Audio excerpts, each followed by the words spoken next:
ഈ വീഡിയോയുടെ കോപ്പിറൈറ്റ് അവകാശം ജോബി വയലിംഗിൽ എന്ന എന്നിൽ മാത്രം നിക്ഷിപ്തമാണ്. അതിനാൽ ജോബി വയലിംഗിൽ എന്ന ഫേസ്ബുക്ക് പേജിലും ജോബി വയലിംഗിൽ എന്ന യൂട്യൂബ് ചാനലിലും മാത്രമാണ് ഈ വീഡിയോ അപ്ലോഡ് ചെയ്തിരിക്കുന്നത്. ഇത് ലംഘിച്ച് മറ്റാരെങ്കിലും യൂട്യൂബിലോ ഫേസ്ബുക്കിലോ ഈ വീഡിയോ അപ്ലോഡ് ചെയ്താൽ അവർക്കെതിരെ കോപ്പിറൈറ്റ് ആക്ട് അനുസരിച്ചുള്ള നിയമ നടപടികൾ സ്വീകരിക്കുന്നതായിരിക്കും.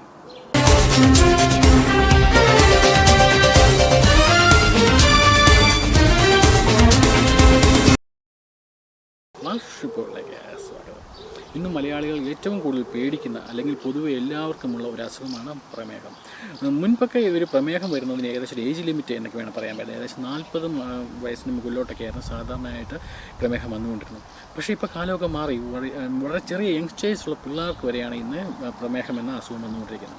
അതിന് മറ്റൊരു കാരണം എന്ന് വെച്ചാൽ ഇന്നത്തെ ജീവിത സാഹചര്യങ്ങളാണ്, ജീവിത രീതിയാണ് ഓരോരുത്തരുടെയും.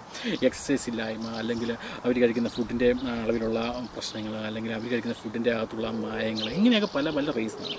എന്താണെങ്കിലും പ്രമേഹം എന്ന രോഗം ഒരിക്കൽ പിടിപെട്ട് കഴിഞ്ഞാൽ പിന്നെ അത് പോകാൻ നമ്മുടെ ഒരു ജീവിത അവസാനം വരെ സാധിക്കില്ല എന്നുള്ള കാര്യം നിങ്ങൾക്ക് എല്ലാവർക്കും അറിയാം. അതുകൊണ്ട് തന്നെ ഈ ജീവിത അവസാനം വരെ നമ്മൾ ഗുളികകൾ കഴിച്ചുകൊണ്ടിരിക്കും, അതായത് ഇംഗ്ലീഷ് മരുന്നുകൾ കഴിച്ചുകൊണ്ടിരിക്കും.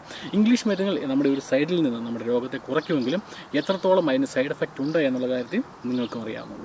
എന്താണെങ്കിലും ഈ ഒരു പ്രമേഹം എന്ന രോഗത്തെ നമുക്ക് ഇംഗ്ലീഷ് മരുന്നില്ലാതെ ഒരു മീഡിയം ലെവലിൽ തന്നെ നിർത്താൻ സാധിക്കും. അതായത് എപ്പോഴും കൺട്രോൾ നിർത്തുക, അതായത് ഷുഗറിൻ്റെ അംശം നമ്മൾ കൺട്രോൾ നിർത്തിക്കഴിഞ്ഞാൽ നമുക്ക് ഈ ഒരു രോഗത്തെ ഏകദേശം കൺട്രോളിൽ നിർത്താൻ സാധിക്കുമെന്നുള്ള കാര്യത്തിൽ ഒരു തർക്കവുമില്ല. എന്താണെങ്കിലും ആയുർവേദ രീതിയിൽ തന്നെയുള്ള ഒരു സാധാരണ ഒരു ഉപായം നമുക്ക് പങ്കുവയ്ക്കാം. അപ്പോൾ നമുക്ക് നോക്കാം ബ്ലഡ് ഷുഗറിൻ്റെ ലെവൽ എപ്പോഴും ഒരേപോലെ നിർത്താൻ വേണ്ടിയുള്ള ഇൻഗ്രീഡിയൻറ്റ് എന്താണെന്ന് നമുക്ക് നോക്കാം. നമുക്ക് ആദ്യം ഒരു അല്പം ഉലുവ എടുക്കാം. ഉലുവ എന്ന് പറയുന്നത് നമ്മുടെയൊക്കെ വീടുകളിൽ എല്ലായിടത്തുമുള്ള സാധനമാണ് ഉലുവ.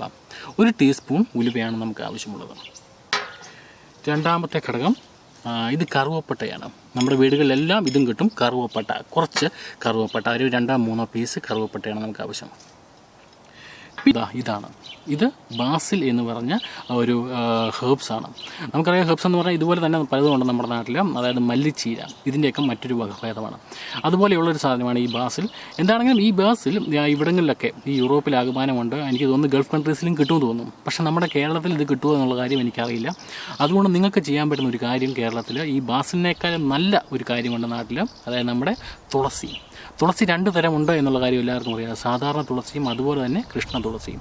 ഈ 2 തുളസി നമുക്ക് ഈസി ആയിട്ട്, ഈ സത്യം പറഞ്ഞാൽ ഈ ഒരു ബാസിലിനേക്കാളും ഗുണം ചെയ്യുന്നത് തുളസിയാണ് എന്ന് വേണം പറയാം. ഓക്കെ, അപ്പോൾ നമുക്ക് നോക്കാം ഇതെങ്ങനെയാണ് പ്രിപ്പയർ ചെയ്യേണ്ടതെന്ന്. നമ്മൾ നേരത്തെ എടുത്ത് വെച്ചിരുന്ന ഉലുവ 1 ടീസ്പൂൺ ഇടുക. തുടർന്ന് നമ്മുടെ കറുവപ്പട്ട, പിന്നെ ഞാൻ നേരത്തെ പറഞ്ഞിരുന്ന ബാസിൽ ലീഫ്, നിങ്ങൾക്ക് വേണമെങ്കിൽ തുളസിയുടെ ഇലകൾ ഇടാവുന്നതേ ഉള്ളൂ. അതാണ് ഇച്ചിരി ബെസ്റ്റ്. ബാസിൽ ലീഫ് ഇടുക. അതിനുശേഷം ഒന്ന് ഇളക്കി കൊടുക്കുക. ഒരു 5 മിനിറ്റ് നേരം നമുക്കൊന്ന് തിളപ്പിക്കണം. 5 മിനിറ്റ് തിളപ്പിക്കുക. നമ്മൾ ഈ 3 ഘടകങ്ങളും ഇവിടെ ഉപയോഗിക്കാൻ കാരണം നമ്മുടെ മെയിൻ ഒരു ഓർഗനായ ഇൻസുലിൻ ഉൽപ്പാദിപ്പിക്കപ്പെടുന്ന പാൻക്രിയാസ് എന്ന് പറഞ്ഞ ഓർഗനെ കൂടുതൽ സ്റ്റിമുലേറ്റ് ആവും. സ്റ്റിമുലേറ്റ് കൂടുതലാകുമ്പോൾ അത് ഇൻസുലിനെ കൂടുതലായിട്ട് ഉൽപ്പാദിപ്പിക്കപ്പെടും. ഈ ഇൻസുലിനാണ് നമ്മുടെ ബ്ലഡ് ഷുഗർ ലെവൽ കൺട്രോൾ ചെയ്യുന്നത്. അതുപോലെ തന്നെ നമ്മുടെ ബ്ലഡ് വെസൽസ് എല്ലാം കൂടുതലായിട്ട് ഓപ്പൺ ആവുകയും കൂടുതലധികമായിട്ടുള്ള സർക്കുലേഷൻ, ബ്ലഡിൻ്റെ കൂടുതൽ സർക്കുലേഷൻ നടക്കുകയും ചെയ്യും. എന്താണ് ഇപ്പോൾ 5 മിനിറ്റ് ആയിട്ടുണ്ട്, നമുക്ക് ഓഫ് ചെയ്യാം. ഓഫ് ചെയ്ത ശേഷം നമുക്ക് ഇത് പൂർണ്ണമായിട്ടും തണുത്ത ശേഷം ഇത് മറ്റൊരു ഗ്ലാസ്സിലേക്ക് പകർന്നു മാറ്റാം. അപ്പോൾ നമ്മൾ മാറ്റി വെച്ചിരുന്ന ആ ഒരു വെള്ളം നമുക്ക് ഇതുപോലെ ഗ്ലാസ്സിലേക്ക് അരിച്ചെടുക്കാം. അരിച്ചെടുത്ത ഈ ഒരു ഗ്ലാസ് വെള്ളമാണ് നമ്മൾ ഇതിനു വേണ്ടി ഉപയോഗിക്കുന്നത്. ഇത് ഉപയോഗിക്കുന്നത് എങ്ങനെയാണെന്ന് വെച്ചാൽ എല്ലാ ദിവസവും രാവിലെ വെറും വയറ്റിൽ തന്നെ നിങ്ങൾ 1 ഗ്ലാസ് ഈ ഉണ്ടാക്കിയ ജ്യൂസ് കഴിക്കുക. എല്ലാ ദിവസവും കണ്ടിന്യൂസ് ആയിട്ട് ഇങ്ങനെ കഴിക്കുക.